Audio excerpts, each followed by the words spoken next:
It's imperative when you get into a relationship, before you commit, who leads and who follows. Think about in dancing. You can't have two leaders. You just can't. Think about running a company. You can't have two CEOs. You have to have that moment of who is leading and who is following. Hey everyone, I've got some huge news to share with you. In the last 90 days, 79.4% of our audience came from viewers and listeners that are not subscribed to this channel. There's research that shows that if you want to create a habit, make it easy to access. By hitting the subscribe button, you're creating a habit of learning how to be happier, healthier, and more healed. This would also mean the absolute world to me and help us make better, bigger, brighter content for you and the world. Subscribe right now. The #1 health and wellness podcast. Jay Shetty. Jay Shetty. The one, the only Jay Shetty. Lisa, I think confidence is such a important and powerful topic. I wanted to ask you, because I think there's so much material and you do so many interviews around confidence and what it means and what it feels like. How do you define confidence for you? And what does it mean to you? And what is something that people can think of? Because I think everyone has a different view of the word confidence. Yeah, I think most people actually have the misinterpretation of what confidence actually is, because they usually, and I was culprit of this when I was a stay-at-home wife for 8 years, I thought I needed it to get started. And I thought I needed the confidence to live out my dreams, to actually go towards my goals. And I was waiting to have the confidence. And that, I think, is a complete misconception, is what actually is holding so many of us back from trying anything.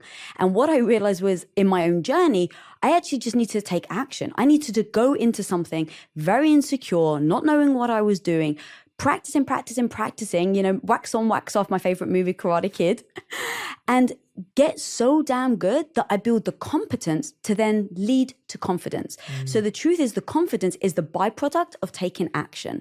And a lot of us don't think of it like that. We think it's going to be the magic bullet that's going to get us to actually take that action at the beginning. And so that's where I actually reshaped and how I rethought of the word confidence. And then also for me, confidence is like a muscle. If you don't keep practicing it, you won't actually get strong at it. And if you stop practicing, you will get weaker. Yes. And just like when you go to the gym, you may practice like your biceps or your legs. It's a different mechanism to practice working your calves than practicing your bicep. So that is what confidence is. It's not like you get confidence in one area and you're good to go. Yeah. It's like you get confidence maybe in being in front of the camera. But being in front of the camera, as you know, Jay, is very different than being on stage. So when someone sees maybe you've got confidence in one area, it doesn't mean that you've got confidence everywhere else. And I think people, if it's you and you're thinking about it, you may then think that you're incompetent or you're no good, or like it's just, well, I don't have the genes, so I may as well not get started. But the truth is, identify where you want the confidence, get started, build that competence, and then eventually it will breed confidence. Yeah, absolutely. I couldn't agree with you more. I remember once looking at the definition of confidence in the dictionary. And one of the definitions is an appreciation of one's own abilities, skills, and qualities. And I was like, I really like that definition. Like, it's actually self-validation. Like, confidence is being able to look at yourself and say, I'm good at this. I'm actually a kind person. I'm a thoughtful person. I am a good public speaker. I am a best-selling author, whatever it may be, and you're almost validating a skill, quality, or attribute you have by yourself. And I think it's so interesting, and you're right. I think we've viewed confidence as how do other people feel about us. So we look at it as like, oh, that person looks so confident because they're like walking out their car, they got that swag, they're like dripping in great clothes or whatever it may be. And we see that as confidence. But we know that that person could be sitting in there going, oh, I'm not the right size, I'm overweight, underweight, I'm whatever else it may be, and criticizing themselves. I was wondering, what is something that took you the longest in your life to build confidence around? Oh, I'm ever evolving, but I think it really was to believe in myself that I'm capable. And that all started from, because I was a stay-at-home wife for 8 years, and I want to just make sure that I say this though, there's nothing wrong with being a stay-at-home wife at all. It's actually one of the hardest jobs that was for me, but I didn't want it. That actually wasn't my dream. I felt like it was sucking the life out of me. So as that staying home wife, I didn't make any change because I didn't feel like I was capable of anything, because I was so insecure. That voice in my head was so negative, Jay, telling me all the reasons why I was no good to try anything. And so in order for me to build my confidence to move forward, I was like, well, what if I am bad? Who cares? You have to actually practice. Why do I think that I can be amazing at something, right? If someone looks at you and they're like, oh my God, he's such an amazing podcaster. How long have you been doing it? Years and years and years and years. So when someone looks at you and let's say they're comparing their beginning to your middle or your end, you will feel incompetent. And so for me, I had to stop looking outside of myself at all the amazing people because I believed I wasn't good enough to try. And so I had to build the internal confidence to take that action, to actually just try and understand that it's going to be a process. And without that, I never would have got out of what I call purgatory of the mundane, where my life is just mundane enough. And so I'm just stuck there day in and day out. And that idea that even if you don't feel good enough, you can still take action, I think was the biggest thing that was the hardest for me because I didn't want to get bullied. I was already bullied as a kid for my looks from other women. So you can imagine me trying anything, that fear of being bullied from other girls was so petrifying that I didn't even want to take a chance. And so realizing, I have to build that within myself. And you said the word validate actually earlier. That word really sticks with me because I think a lot of us wait for validation, external validation. We wait for someone to tell us that we're a good Greek wife or an amazing husband or a fantastic wife. And that can actually hold us where we are. Because I was so seeking validation from everybody else. And at the time, I was getting validation from being that stay-at-home wife. And so you can imagine, I have low self-esteem, I don't believe in myself, I don't think I'm good enough, and everyone's validating me for this one thing, even though I don't like that one thing.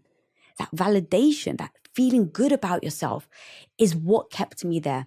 So I think the trick is how do you make sure that you validate yourself?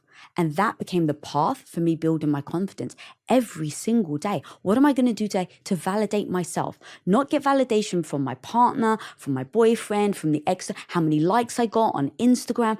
No, how can I validate myself? And that became my North Star versus everyone else making me feel good about myself. Absolutely. I mean, how did you get the courage to admit to yourself that you weren't happy in that moment? Because I feel like a lot of people, friends that I know, people I have in my life, will kind of tell themselves the story, and we have to because you have to survive and you need a coping mechanism, and we'll just be like, no, I'm all right, I'm okay, no, this is life, like it's all right, this is my lot in life, and this is what I have to do, and this is just how it is. And we say these things because we're scared of what may be on the other side of admitting to ourselves that actually where I am is not where I want to be. And we kind of supplement it with, oh, everyone thinks I'm doing all right, so of course I can't be doing that badly. How do you kind of get the courage to say, you know what, I don't want this life? Because I think that statement requires a lot of courage. And I know I was scared to admit it to myself when I'd already left the monastery. I was in a corporate job. It was safe. It was stable. It was sturdy. Career progression was obvious. And here I was going, and by the way, I was so scared I would never get a job after leaving the monastery. So even having a job, I was very grateful because no one would give me one. So now for me to be like, okay, I need to break this away. And everyone's like, wait a minute, you're lucky to have a job, bro. You didn't work for 3 years. Like, so how did you get the courage to admit to yourself, I'm not happy here? Yeah, so I love this question because it's such a small dripping effect. And I liken it to water dripping on a stone. A couple of drops is not a big deal. Over time, you do that year after year after year. What happens to that rock? It actually starts to change its shape. And that's what I started to realize. Me ignoring my happiness, ignoring what I actually wanted, started to change the shape of how I saw myself.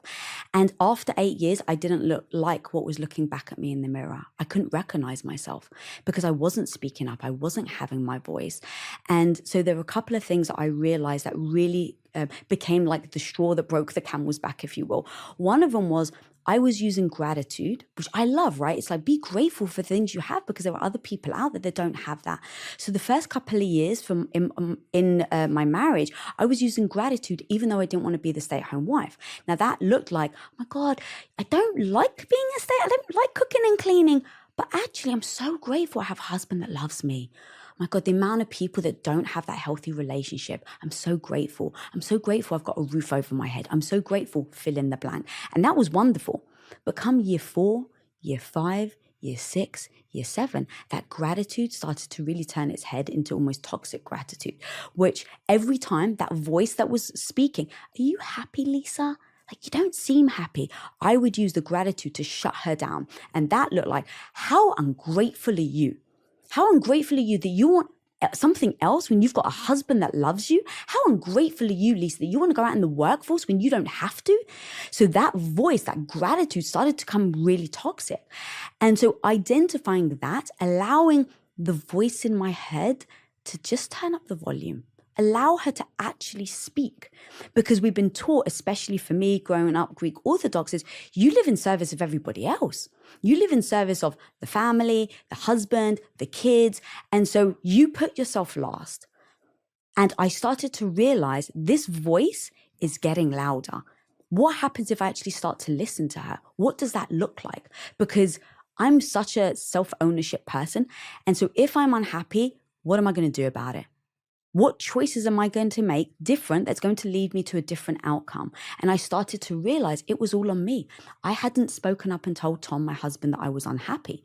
So let's just address step 1. Acknowledge, Lisa, you're unhappy without shame and guilt. Acknowledge it to myself. That was step 1. Then acknowledge it to my husband. I love you more than life itself, babe, but I don't want to cook for you and clean for you anymore. Voicing that, having the strength, the courage, you said that earlier, having the courage to really own where you are instead of sitting in the shame was a massive thing. And then the final thing is just project your life out.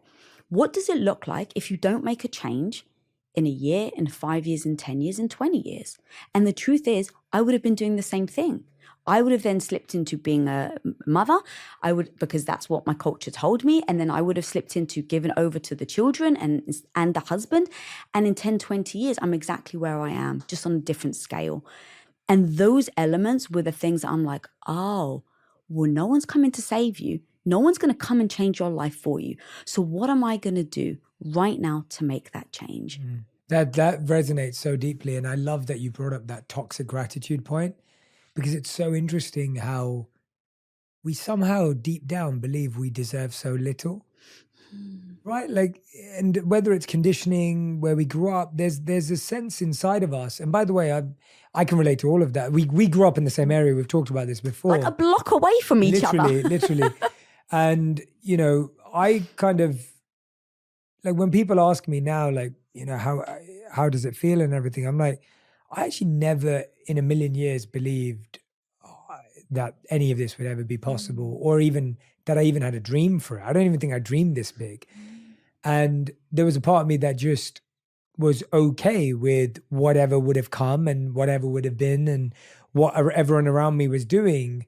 And now I see that was because somewhere deep inside of myself, I was hampering my potential. I was restricting my desire, because it's almost like you're so scared that it may never happen that you'd rather not allow the possibility. Does that make sense? Yeah. The fear of failure is actually, or failing is actually worse than the fear of failing. So you're like, well, I may as well sit in the fear of failing than actually fail and have everyone see it. Yeah, exactly. So for you, what was that like? Like, I guess, how have you dealt with that? Like, you've been on both ends now. Like, you've been in a place where you didn't even feel like you were allowed to deserve a different life.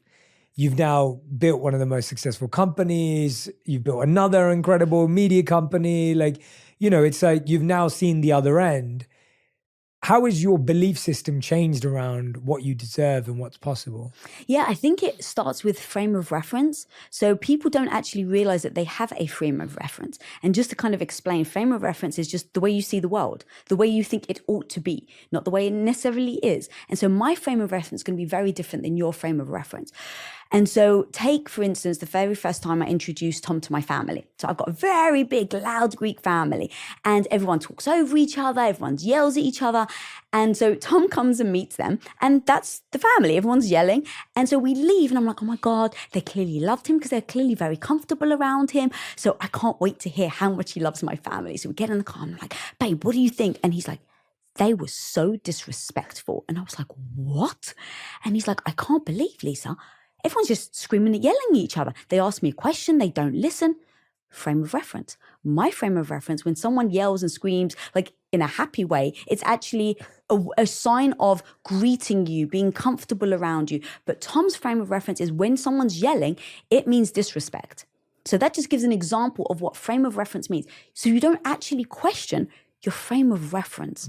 And I think that was the massive thing is I still right now to this day will now every day question my frame of reference on the way that I see things because maybe I'm missing something. So being the stay-at-home wife, my frame of reference was, well, this is what a woman does.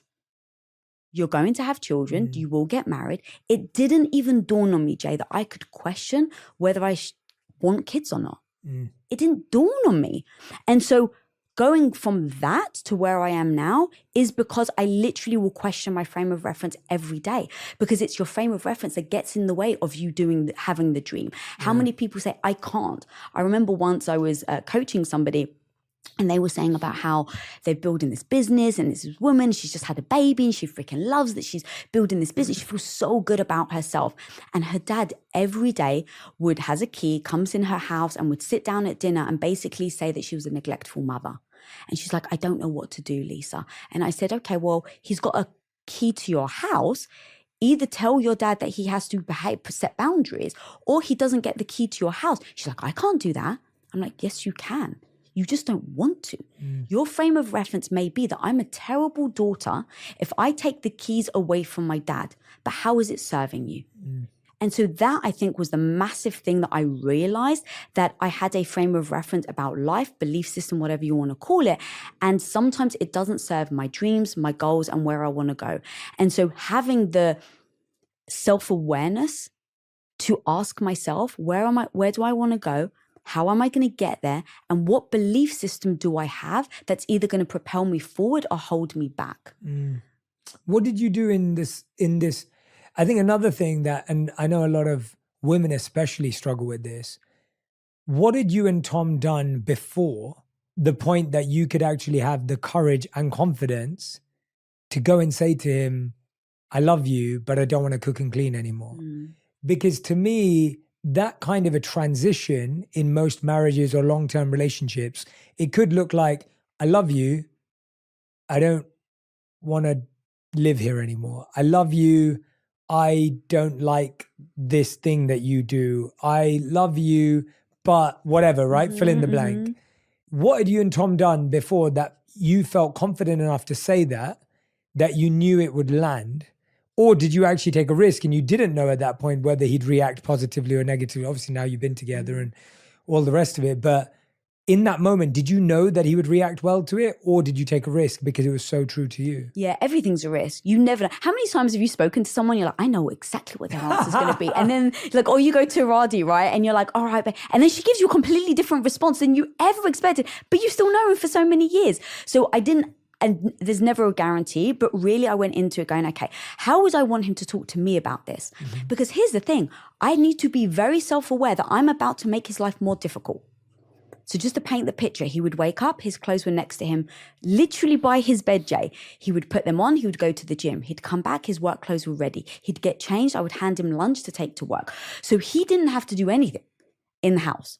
So I knew I can't pretend that his life isn't going to be worse. It is. I'm making his life more difficult. So give him the grace that of course he's going to have an opinion. Of course it's actually going to make his life more difficult. So give him... Even though it's unfair exactly for you, yes, you still are being empathetic and giving grace. Of course. And even with the unfair though, I agreed to it. It wasn't like he was like forcing me to do it. So that's another thing. I said yes. I also chose that life. So I had to take ownership over, I chose this as well. He didn't force me to, but now I want to make a change. So how do I do it? So giving him the grace that of course he's going to have a feeling, and then understanding the idea of grief. Grief is where you have to let go of something, someone, something that you didn't expect. And so he had an idea of the wife that I was because I had painted that idea for 8 years. So I know he's going to have to grieve the wife that I was. So giving him the space to grieve is super important. And then the last thing is almost like, I hate to say it, but like a drug addict, where you like wean them off. I was like, he's addicted in some way or habitual to the fact that I would do this every day. And just like any habit, you cannot change that overnight. And so what I said to him is, look, here's a game plan. Maybe this will help. What if next week, I'm just going to cook and clean for you 6 days a week. And then the week after that, I'm going to do 5 days, 4 days, 3 days, right? And so what that did was show him I was willing to work with him on the transition. And then the final piece is letting him know I'm not happy. Babe, I'm profoundly unhappy. This isn't your fault. This is because I made decisions. But now I need your help, right? So I'm asking him to be a part of this. I need your help because I'm not happy and I don't think I can do it alone. Now, as my husband, he has the opportunity to be there for me. Instead of him being in his own head, selfishly, like, I can't believe, he's like, oh my God, my wife is actually asking for help. So that help piece was a big deal as well. And then overall, I think when you're approaching anything like this, how do you see your relationship? I think relationships are like a game of tennis. You're playing a sport. You're playing the same sport. But are you playing singles or doubles? If you're playing singles, you're both on each other side of the net and you're just hitting the ball back and forward. And ultimately, only one of you can win. And you see, Jay, I'm sure you've seen a lot of relationships where someone's just trying to make a little jab at them. And it's like, it's literally this back and forth. It's not coming together. But a game of doubles, you're on the same side. You either win together or you lose together. And if I'm weak, I tell you I'm weak, and that's where you get stronger, and vice versa. So in this moment, I'm saying to my husband, I don't know what I'm doing. I don't know what the future looks like, but I'm not happy. I am weak, metaphorically. I need your help. And so he turned around in having laid all that out, being honest with each other. That's also the foundation. Is your relationship built on honesty? Once you had that discussion, his response was, what kind of husband would I be if I put clean underwear ahead of your happiness? And that became the moment where he realized we were in it together. I wasn't happy and he could help me navigate out of it. And it came to that one day where he doesn't have clean underwear, Jay. I didn't do laundry for like a month. And he turns around and yells from in the other room, babe, I don't have any underwear. And in that moment, I paused and I was like, oh no. Is this where the truth comes out? And he's like, I can't believe as my wife, you don't give me clean underwear. And he turned around and was like, so I guess I'm going to work commando. And he goes to work with no underwear on. Now, what that did was the way that I handled it, brought him in, we did it together, made that moment was like a make or break. He could have been mad. He could have been like, see, I knew it. The resentment and contempt is like the two things that will identify, I think, by 90%, guarantee that a couple won't last is if you see resentment and contempt in a relationship. And so that is exactly what would have happened. He would have built contempt day by day that my wife isn't cooking for me, my wife isn't cleaning. And one silly moment, like I don't have underwear, could be that breaking point of that relationship. But because we'd set up that foundation, that moment that could have broken us actually brought us closer together. Yeah, I mean, that is literally an emotional maturity masterclass. Like that, it's incredible that you had that emotional maturity then, and that Tom did too. And obviously, you know, you see it in your continued success of your relationship and marriage. But I wish everyone would have a conversation like that, because here's how it usually would go. You'd have the realization that you're not happy. You'd probably suck it up and live with it for a bit longer. Then you'd go up to me and be like, I can't believe you've controlled me for the last 8 to 10 years. I can't believe that you've dominated me. I can't believe that you've made me this submissive person and I'm not happy and I'm never going to cook for you again. I'm never going to clean for you again. Do it yourself. Grow up. And you could have said it like that.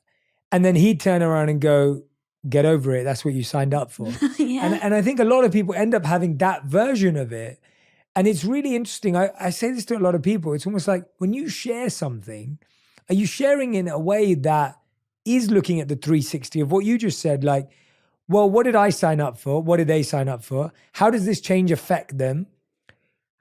The change will never be seamless and smooth that now that I've said it, from tomorrow, everything's going to be perfect. And it's incredible to me to hear the emotional maturity surrounding that. And I hope that everyone who's listening and watching, my compassion goes out to people who I do feel are with someone who may not have the emotional maturity to receive it, even if it's shared with the maturity that you just shared it. I think I do know a lot of people who have tried to share something similar with their partners, and the partners will be like, oh, just get over it. Oh, you'll be fine tomorrow. Don't worry about it. Like, you know, how would you have dealt with it if that was the case? How would you guide people with radical confidence?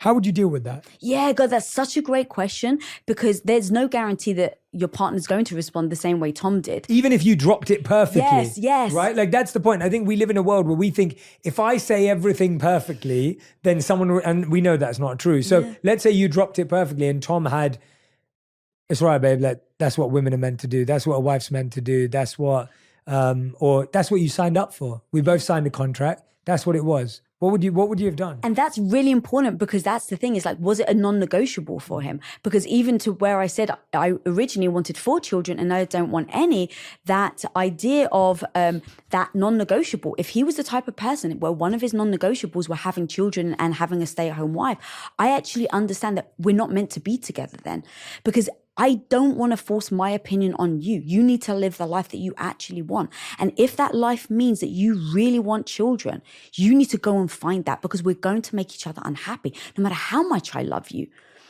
And so if Tom had turned around to me and said, yeah, no, that's what you signed up for, I think in that moment, I would have been shocked. I wouldn't have expected it. And I would have had to go back and be with myself and be in silence, and start to write out what my value systems are, what my morals are, and how I want to show up every day. And then check to see if then what Tom is saying aligns with that. Because I had been going along with the flow for so long and thinking other people's opinions were mine. And so we don't really know what is our own thoughts until we are still, until we write out what we actually care about.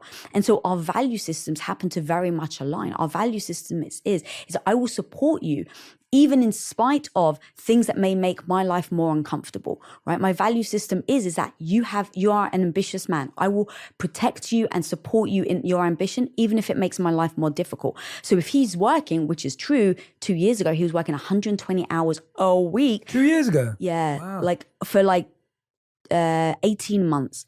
That was very hard. And so for 18 months, I was supporting him until it started to become detrimental to us. And that's where it's like, support each other, know your value systems, but never let your own values diminish, your own wants and needs diminish. And that's what I did for 8 years.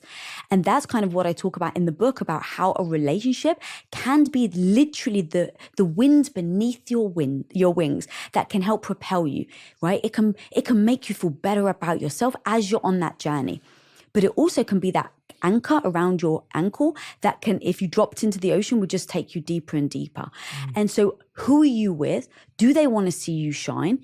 Do they want to actually see you thrive? And what are their non-negotiables? But I think ultimately, if Tom had said that, I don't think we would have stayed together. And that's the key, because when people say, you and Tom are so lucky, you're so lucky to have someone like Tom. And I said, no. I've got Tom because we communicate, and he's the person that is okay with a wife going from a stay-at-home wife to now an entrepreneur. And I'm okay with having a husband that works 100 hours or 120 hours a week. Most people aren't, and that there's no judgment there. But that's what makes us beautiful dance partners. And so never, I just did it too long, Jay. Never, anyone listening, don't ever diminish your dreams. Don't ever negotiate your boundaries for somebody else. Know what they are first, and then ideally find somebody that respects and compliments them. Yeah, it's such great advice. And it's, and I know you mean it. And it's funny because I think I resonate strongly with that as well, is that when I think about me and Radhi, it's we no longer have been together as long as you and Tom have, but I see a lot of similarities in how we're growing in that way. And your relationship is a beautiful example of that, like you and Tom, and how long you've been together, and all the transitions, and I love seeing it. It's really inspiring for us, and I think it's similar for us. Like I genuinely believe it, that the reason why me and Radhi work is because we communicate, and is because we're both able to respect and adapt and know what the other person needs. I think what's really interesting though, Lisa, is that a lot of the time what we want, we've got to really think about that word, because I wonder whether sometimes we've always, it's so funny because I'm going the other way, but we started off talking about like we all believe we deserve less. But sometimes in our relationships, we can be really demanding in a way that isn't taking into account who the other person is. So I'll give you an example. Let's say what you wanted, and I know Tom, so I'm going to speak for him a bit, and you can edit the parts I don't get right. If you had said, Jay, I'm excited to get married, and the guy I want him to be someone who every evening spends time with me, every weekend is free and available. I want him to think about planning a vacation 4 times a year or twice a year or once a year. I want him to be someone who just wants to cuddle up and watch a movie every night. Even if you wanted all of that, Tom was not the right guy. Like, that's not Tom. Like, he may be some of those things, but Not really. Not really. Yeah, exactly. From my perception, Tom's not that You guy. guys know each other. You know. he's I know not. Tom. Yeah. Like, Tom's not that guy. And I'm not saying that makes him a good or bad. I'm just saying that's not Tom. And it was similar with me and Radhi. Like, you know, like I think I said something ridiculous to Radhi when we first started dating. And I was like, look, if you want the guy who's always free every weekend to hang out with family and goes to a movie on Friday night and then goes like, I don't know, like furniture shopping on the weekend. I was like, I'm not that guy. Like, that's not me. Like, I have a mission. I'm excited about stuff. Like, I'm passionate. I want to live a purposeful life. Like, this is my priority. And so sometimes what we want and who we're attracted to don't mesh. Yeah. Like, you can be attracted to Tom for his intelligence, his brain, his looks, whatever else it is. And he can be attracted to you, but then you're like, but wait a minute, I actually want someone who's ambitious or not ambitious. I want someone who's this or this. And so sometimes I think we're trying to force someone to be something that they're not. And I see that a lot. I'll have a lot of friends who'll say to me like, oh, I wish he was just a bit more ambitious. I'm like, but he's not. And he's not suddenly going to become that. Like, he may become that because we can all change, but obviously he's not showing you that's who he is. Or someone will be like, you know, I wish he didn't work so hard. Like, you know, and it's something like, but you know, his goal is to be a billionaire. Like, as in, do you know what I mean? And he's dedicated to that. So I'm like, where does that want and attraction kind of go together? Yeah, I think it's such a great question. Yeah, because here's the thing though, Jay, is that of course we want everything. Of course we do. Everyone does. So just accept that, okay, you're not going to necessarily be able to have everything. So what's the cost? So I find ambition extremely sexy and attractive. And so I'm attracted to someone that has ambition. And so what comes with that? What is the cost of being attracted to someone that has ambition? It means they're not going to be there every night at 7 p.m. They're not taking time off on the weekends. They're not filling the blank. Okay, well, what's more important to you? Like, now just look at those facts and go, if you're ambitious, this is actually what comes with someone ambitious. If you want someone that is a stay-at-home, again, freaking love it. But just know that probably means they're going to work a 9 to 5. That way they have the time to be open to then spending date night with you. But are you okay with that? What life do you want? What's more important? Like, actually almost prioritize them. And so for me, that was a very early wake up call with Tom, where it's like, I know who I married. And so just because I've got a ring on my finger doesn't mean now all of a sudden he has to change in order to fit all the things that I'm looking for in life. I actually know that the cost of being with him is that I don't see him on a Saturday night or a Friday. And then that extends to children. When we were even talking about kids, he said, babe, I love you. I'm not going to wake up in the middle of the night and clean the baby's diaper because I am ambitious and I will be resentful. Going back to that word, I'll be resentful if I give up my ambition for my children and my wife. I won't be able to be the man that you love and you want me to be because you are literally stripping me away of the fundamental person I am. And when you can respect someone for being that honest and that transparent, I only receive it with utter gratitude, to be honest. Like, thank you for telling me before we have children what type of father you're going to be. And so he said, I'm going to be working really hard. I'm not going to be coming home at 7 p.m. every night. And I'm not going to get up with the kids because I need to make sure that my cognitive load is like on fire when I'm in my business. But then on the weekends, the truth is that I want to be an amazing father. And so I'm going to be on the weekends taking my kid to soccer practice and doing all these things. Those are the reality of who fundamentally he is and how that shows up in our relationship. Cool. Now that I know that, do I still want children? knowing that pretty much Monday to Friday, I'm a single mother. Because when people don't have these conversations, it ends up being the biggest thing that breaks that relationship. Because you are now judging I can't believe he's not waking up and I'm left all by myself. Or did you have the discussion so that you knew, again, there's zero judgment, but you knew what the mother wants and what the father wants. And this goes both ways, right? It's not just, Tom, what do I want out of life? And how do children fit into my lifestyle? But those are the things that we spoke about every step of the way so that we can always give each other the utter respect in being the person they are. Because when you strip away that, you can't bring your whole self. You know, you've written in your book about how you have to have a relationship with your purpose. Your partner has to have a relationship with their purpose, and then you come together. But if you're stripping each other of their purpose, you can't have that beautiful dance and that relationship. So knowing all of those factors is exactly why I was like, I still love you. I appreciate it. I still find this very sexy. And now the understanding is that he's not going to be home in the evening. And that was actually part of what made me decide that I didn't want children because I don't want to be a single mother Monday to Friday. I freaking love my work. So I actually don't want to give that up either. I didn't want to have children and have nannies bring them up. No shame, just my decision. And then on the weekends, I'm just going to be utterly transparent and honest with you, is that I don't want to be second or third on his priority list. When is there going to be time for me and him? If he's working all week and on the weekends he's with the children. Yeah. And the thing that I will protect the most is my relationship with my husband. Mm-hmm. So knowing that, now what decisions do we make to protect our relationship? Yeah. And I understand people, especially with kids, will be like, you won't know what it's like until you have kids. I bet you get that all the time, especially in your culture. The truth is, no, I don't know what it's like because I don't have them. But there's nothing that I'm missing or losing because I don't know what I'm missing out on. It's kind of like a dog making fun of us humans for our sense of smell.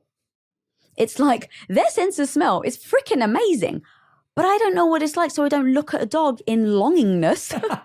I just go, I know my sense of smell and it is what it is. Yeah. So, but I do treat it as fact that I bet you nature takes its course and makes sure that biologically, especially as a woman, that you then prioritize your children. So then again, asking Tom, are you okay with going down on my priority list when we have kids? Because nature will make sure that that child is the center of my universe.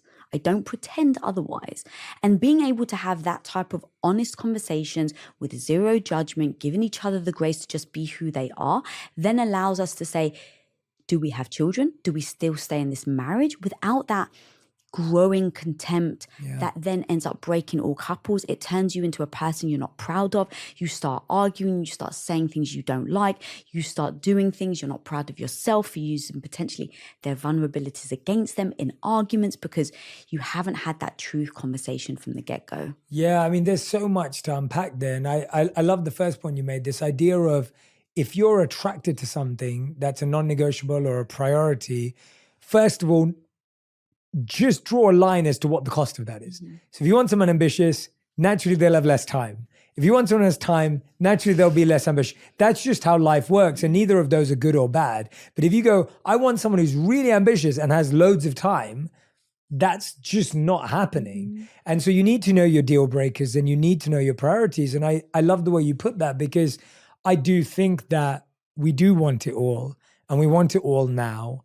And when someone doesn't give it to us all, we then think it's their fault. Mm-hmm. And that's what creates this resentment and contempt, because we're like, well, wait a minute, like, don't you want to work a bit more? And he's like, no, but the thing you love about them is that they're always available. Mm-hmm. Like I have friends who's like, their partners will come on them with their work trip and then they'll be like, oh, but don't you have something to do? And it's like, but you love the fact that they're always with you. And then there's this break, you know, this break. Does that make sense? Yeah. Or even this idea of like, I'll have some of my friends say to me like, oh, you know, my partner's just a bit boring. And I'm like, but you wanted someone who didn't do anything. Like you wanted someone who was, you know, like didn't have interest, was always around, was always available. And now you're calling them boring for it. And it's like, but you've never really, you know, you've never encouraged them to, or you've never been attracted to someone who wanted to explore. It's fascinating to me. Can we take it even a step deeper? Go for it. Yeah, go for it. All right, so think about women in the workforce now. So a lot of women are, which I freaking love, right? I want to empower women. I think it's incredible that now we have the options to really be able to go into the workforce instead of be stay-at-home wives or mothers. But what I'm noticing is happening is some women, I wouldn't say a lot, are really building that confidence, and I freaking like it. And I interviewed somebody, I won't say their name, but she's a really big powerhouse, and she's successful and she's wealthy, and she had just got divorced. And so she's telling me the story about how she's like, yeah, I'm owning my sexuality, I'm owning who I am, and I'm a powerful woman. So she chats up this guy in a bar, and she's like, and he became my boyfriend. He's younger than her, so he moves in with her. And she's like, I freaking love it. No guy's ever going to control me again. Right, so I'm like, amazing. I respect that. You know what you want, you go after it. Halfway through the interview, she's just like, yeah, and I can't believe he doesn't like book any vacations. He never pays for dinner. He never takes the lead on something. And I'm like, because you didn't set up your relationship for that to be like that. Mm-hmm. And I think ultimately, this is something I'm really playing with new that's really weighing on me, is that I think one of the things people don't ask each other, and they're worried, especially in today's society, but I think it's imperative when you get into a relationship, before you commit, who leads and who follows. Mm-hmm. And having that actual conversation. And here's the thing, following someone doesn't make you weaker. It doesn't make you submissive. It just has a way. Think about dancing. I've brought up dancing for some reason a lot in this conversation. I'm not quite sure why. It's the dip. Yeah, it's the dip, exactly. Think about in dancing. You can't have two leaders. You just can't. Think about running a company. You can't have two CEOs. You have to have that moment. That's such a great point. You have to have that moment of who is leading and who is following. But if you can remove the stigma that maybe you have against the word follow, then you can actually have that honest conversation. And that's what Tom and I did, is like, babe, I want you to lead. He wants to lead and I want him to lead. That doesn't make me less of a powerful, confident woman. It actually makes me stronger in my eyes, because I'm strong enough to know I can still be strong in my own conviction, my ideas, my boundaries, my standing up for myself. And I can still have faith in somebody else is going to lead me. Now, of course, if he goes off step, I'm going to have the confidence to speak up. But ultimately, I'm not challenging him for that role. And in today's society, again, it's just weird for people to say about roles in a relationship. And I think there's no right or wrong. What do you want in your relationship? But you have to have that role discussion. Yes. No matter what gender or person is going to take the lead, you have to have that discussion first. Yeah, and one thing that Radhi and I found is also that we lead and follow in different areas. Yeah. So when it comes to our health, Radhi leads. She decides what snacks we have in the house. She decides what we eat for breakfast, lunch, and dinner. She decides where we go out to eat for restaurants. If we're going out, she decides what we eat when we're traveling, because I trust her that she knows more about the body than I do as a nutritionist and dietitian and all of her expertise. And so I'm going to follow her. When it comes to working out, I follow her. She's the one who's like setting the pace as to like, all right, you know, when I met her, I didn't even work out. I just played a bit of sport or whatever. And she was the one saying, no, it's really great for us to be active and do this together. So she leads. When it comes to our home, I lead interior design because that's my thing. I love it. I love art. I love aesthetic. I love the feel. I love everything. And I get so into it. And so she let me lead. She was like, Jay, you're in charge. Like, that's your thing. When it comes to spending time with family and vacations, she leads because she loves taking care of her family and loves traveling together and giving them experiences. And so she'll lead. Then when it comes to the direction of like, should we move now? Should we do this? Where should we invest? I'm leading that conversation. And I think it's beautiful because there's leading and following across all these different areas. And all of a sudden, it's like you're both playing to your strengths. You both feel valuable. You both feel significant. And you both feel like you get to rely on the other person, which is beautiful, which is what you want. Yeah. And I think it's, go on. Well, it goes back to the doubles in tennis. You're playing doubles. Exactly. Like you take that shot, I'll take this one. And that's a beautiful analogy. And I think that that's the reality of what's helped us as well, is being humble enough to say, you lead, you're better at this. And then being confident enough to say, no, I'll take this one because that's my strength. Yeah. And I think that requires so much humility and putting your ego aside. And it also requires so much self-awareness. And by the way, this isn't perfect. We're constantly playing with it. Yeah. Like there'll constantly be someone like, I want you to do this because I don't want to do it. She'll be like, I don't want to do it either, right? Like, there's that stuff too. Yeah. And then there's stuff where you're both arguing over who's going to lead because you both want to lead it. I think what we're both coming back down to is the importance of that conversation, because I know so many of my friends actually who've been scared to tell their partners, going back to the kids thing, and this could be about anything, kids is an example, where they're not ready for kids, but their partner is so pushing for kids. And it's like no one's listening to each other now. It's just our desire is superseding the code that your partner is trying to suggest to you of, I'm not ready, I'm not sure, but your desire is just like, no, it has to happen now, it has to happen now. And I find that to be like, I think me and Radhi kind of went through that, like before we moved to the place that we're at now, I really needed to move because we lived in a place that we were renting that I never slept well in. We had people taking stuff, like our mail would always get stolen. There were a lot of animals that were in the floorboards. It was an old home, so you'd hear like animals rustling around. Like it was just one of those homes where I always felt uncomfortable and anxious. And so I don't think I slept well for 1.5 years, where I would be living in fight or flight every night thinking, what if someone's in my house? And that is not a comfortable feeling. And so I kept pushing. I was like, Radhi, I need to get out of it. I need to get out. And she loved that home. So she couldn't get it. She was just like, this place is beautiful. And I'm like, yeah, it's beautiful during the day, but at night, trust me, I'm like really anxious here. And I'm not really an anxious sleeper. I sleep well. And so it was very new for me. And I could tell she wasn't quite getting it. And so I had to start looking for new places because I realized that I was like, until she sees something better, she's not going to get the point. And so it was literally like, and that's natural, right? Like, because she was like, I'm happy here. Yeah. I'm satisfied here. And I was like, no, but I can't. And she wasn't getting the subtle nudges. And so I started looking, started dragging her to house viewings. We found this place. Yeah. Even then she was like, no, the other place is more beautiful, blah, blah, blah, blah. And then finally I was like, you must be kidding me. And then we moved, and now she's grateful that we moved. Yeah. But it was really interesting how, like, even though there was a bit of conflict and friction, I still knew I had to lead, but I knew I didn't have to lead by like trying to convince her or make her feel bad for not understanding me, or because I could sense it wasn't that she didn't understand me or she wasn't listening to me, or maybe there was a bit of that. We just weren't getting it, if that makes sense. Does that? Yeah. Yeah. What's interesting is I go back to the value systems. Please. Because the value for you was the value of sleeping, because of how I know how important your brain is to you in your mind and how you think and how you show up and run your business and everything like that, it actually aligns with your value system. Now, maybe Radhi's value system was homemaking.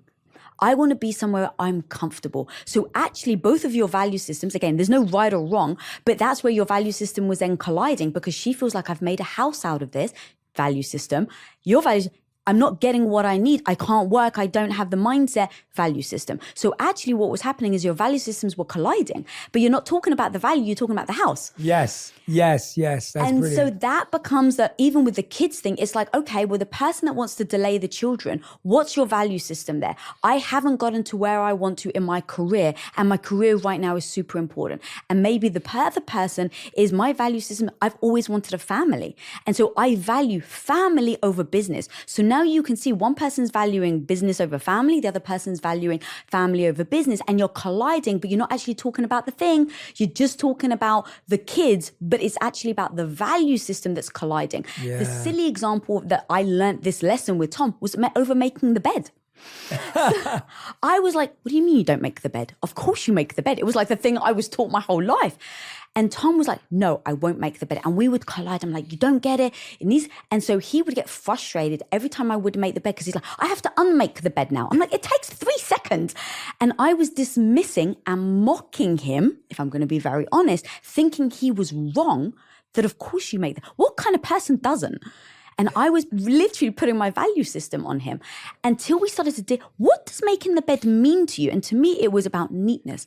It was about calm. I have ADHD, so I need those moments of calmness around me. I need things to be neat in order for me to be centered. But I didn't say that. I just said, I need the bed to be made. For him, his value system is time. He's like, it's the one thing I'll never get back. And so if you ask me to do something that doesn't actually align with the vision of what I want my future to be, you're asking me to be someone I'm not. Yeah. So his value system is time. My value system is tidiness. And so you can see in just that silly thing of making the bed, we freaking collide.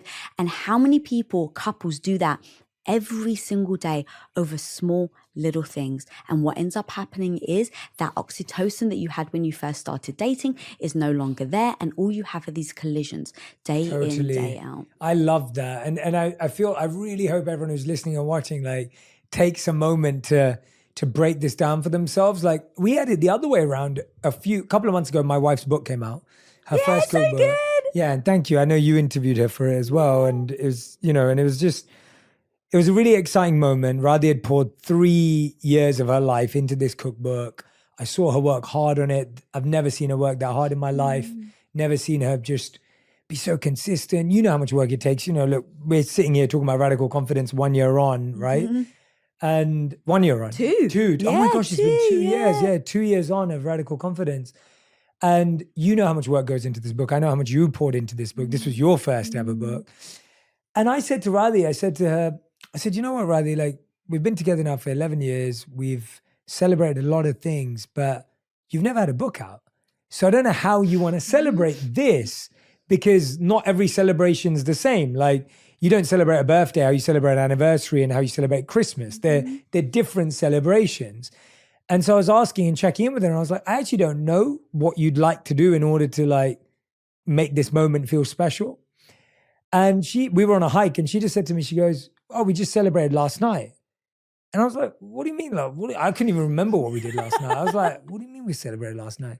And she was like, yeah, like, our friends came over, I cooked from the book, and they loved the meals. This was the day before the book came out. And I was like, wait, that was a celebration to you? Like, it wasn't like the joyful book event. There was no fancy, like, cards with food. It was just a few mates came over and she cooked from the book, which I don't even know if she told anyone. And they loved it and they loved the food. And she was like, that felt like a celebration to me because I made food I love for people I love. And I was like, wow, you just saved me this grand idea I had in my head of, like, throwing a big party or, like, putting the joyful banner up or whatever, which is what I would do. And I was just thinking about that. And I was like, it's so interesting to me that her value of celebration is that. And my value around celebration is totally different. But again, so many couples and relationships can go wrong because we're constantly either celebrating the person we love or we're criticizing the person we love based on our value system. And now all we're talking about is the criticism or the celebration and not talking about the value. Yeah. And it's fascinating to me that it works both ways, whether it's a good thing or a bad thing. Because sometimes you do something nice for your partner and they don't appreciate it. And you're like, why don't you appreciate it? They're like, because that's not what I appreciate. It's not what I value. And I applaud you for just asking her. Because so many people either wouldn't ask, wouldn't do anything, or just assume. And that's, I think, where a lot of couples almost get mixed up, where it's like, well, if they love me, they should know. And it's like, oh, that breaks my heart. It's like, they're not a mind reader. Like you said, we all change, we all evolve. You would have done something with the biggest heart, right? Like, I want to celebrate my wife. And she was looking like, what do you mean? Oh, we've been there plenty of times. How many times? And then what happens in that moment? You feel unappreciated for having tried to show up and do something amazing. She doesn't feel seen or heard. So now this whole thing, this act that you've done to try and really show her doesn't achieve anything. You and her both feel badly. And then again, you almost like look at the other person like you're wrong. Or you're crazy, or how could you have done this? And so the idea of just asking, and like remove all the idea of what we've been taught of, like, if they love me, they should know, and just say, ultimately, I want them to feel what? I want them to feel loved. I want them to feel seen. Okay, how do they do that? I sometimes don't know. Let me just ask. So one of the things actually, so I stopped being the stay-at-home wife. I stopped cooking for Tom. We laid out all of our things of how we want to show up for each other.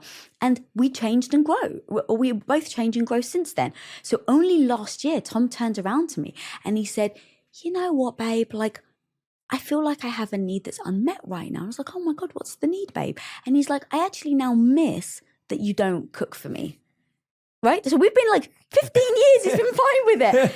But instead of me judging him, he told me, I'm not supposed to guess. He just said that. And I said, okay, babe, what does that look like? And he's like, I like you to preempt my needs when it comes to food. And I said, okay. Instead of just leaving it at that, I was like, okay, can I order Postmates and have it delivered? would that satisfy the need?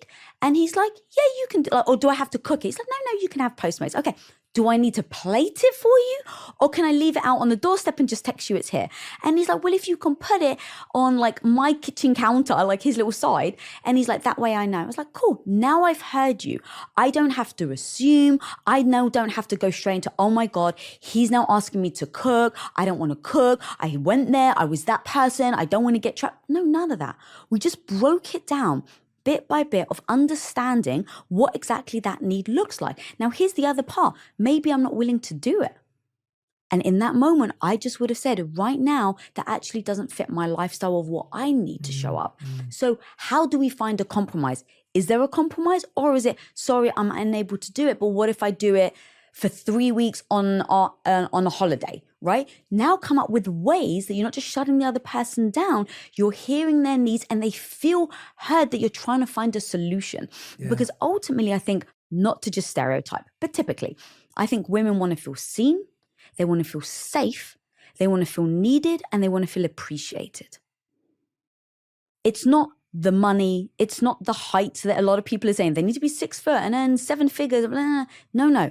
If you really do stop and pause and ask your partner how they can fill those roles, then you can start to actually create a beautiful relationship on the long term. And then the same for a guy. Obviously, I don't know, and I'd love to hear your thoughts, but I've tried to process, what is it that I think a guy needs? They want to feel appreciated. They want to feel powerful, not controlling, powerful, and they want to be respected.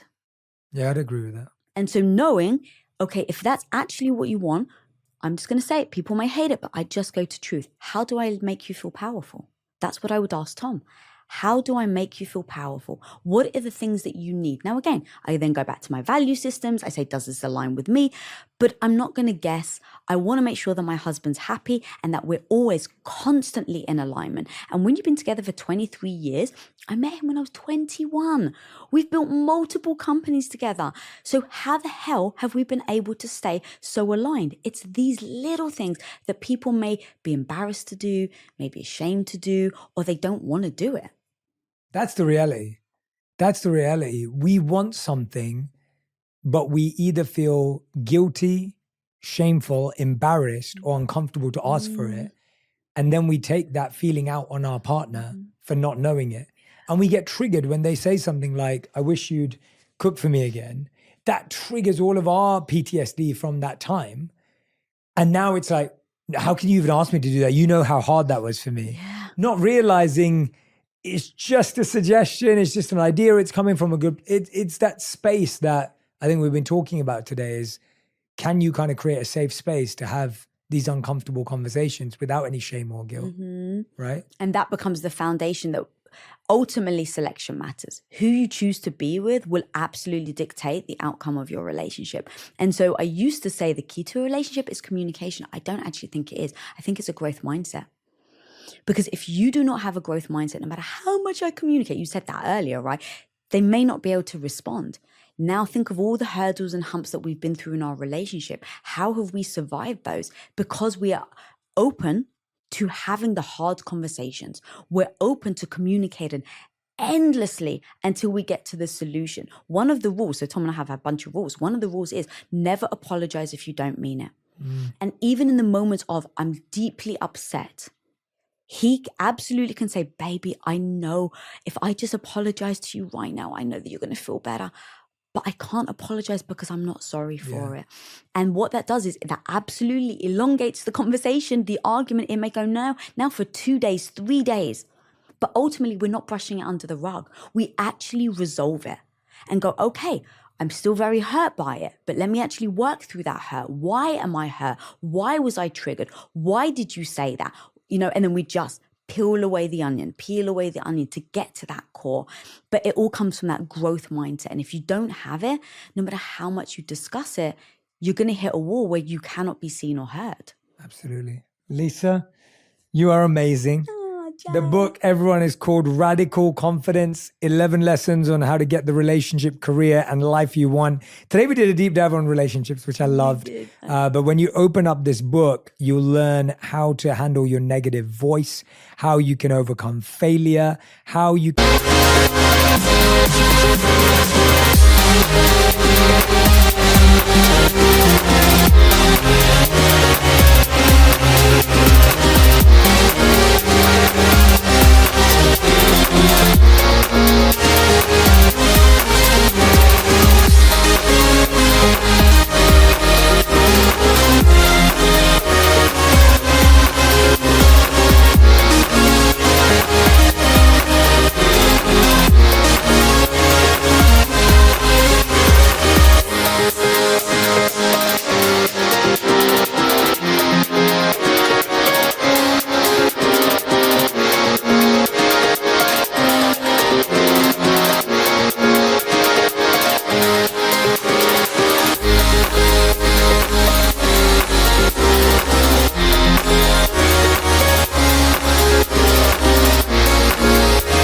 actually work through your emotions and understanding them. Setting your value system is a big part of this book.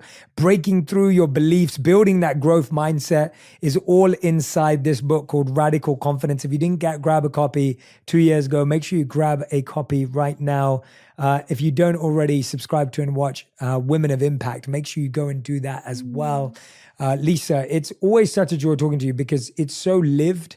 Everything you share is such lived experience. And I know you live by it because I know you and Tom. And on top of that, it's just so real. And I love having these really pragmatic, practical conversations around topics that can be very ethereal and uncomfortable and woo-woo and kind of a bit like, oh, you know, and to be honest, manipulative and controlling. Like, oh, if you want him to do this, do this. If you want her to, and it's almost like you actually can't get anyone to do anything. All you can do is accept them for who they are or not.